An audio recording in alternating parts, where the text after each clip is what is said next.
president hosting the awards before. This is the first. I'm sure they'll give me great reviews, right? You know, they'll say he was horrible, he was terrible, it was a horrible situation. No, we'll do fine. I've watched some of the people that host. Jimmy Kimmel was horrible. And some of these people, if I can't beat out...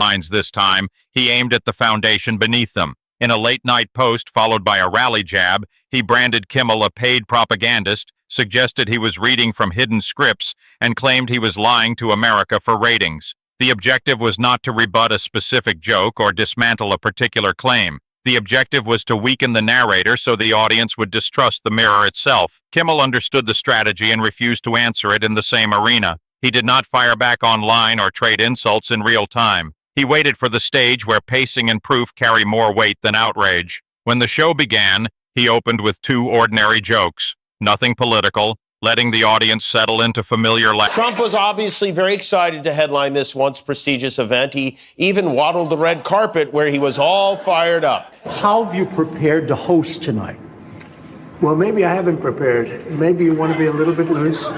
If you look at the great hosts, Johnny Carson, Bob Hope, those are the greats. If you look at the not-so-greats like Jimmy Kimmel. He held up a printed screenshot of Trump's accusation and read it slowly, plainly, without mimicry or theatrical exaggeration. The audience laughed, but carefully. The charge was designed to linger. He placed the page on his desk as if submitting evidence and said, "When someone cannot beat the joke, they try to beat the teller." Credibility, he explained, is an easier battlefield than facts because it is simpler to accuse than to correct. Then he posed a direct challenge that shifted the segment from satire to scrutiny. If I am lying, name one specific sentence I have said this week that is false and provide the correct version. Just one. The screen behind him illuminated with a 3-column grid labeled Claim Source Verification. He told viewers he was not asking for belief. He was offering material that could be checked. First claim. Nobody watches Kimmel. Fake news, keep Jimmy Kimmel, a man with no talent and very poor television ratings, on the air. Why do the TV syndicates put up with it? Also, totally biased coverage. Get the bum off the air. I'm the bum. I'm the bum. And he posted this, I think this is interesting, at 12:49. Hi, Mr. President. How are you?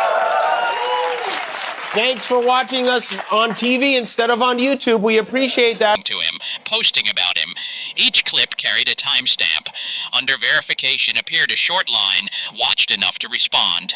The laughter grew sharper. Second claim, Kimmel is paid to lie.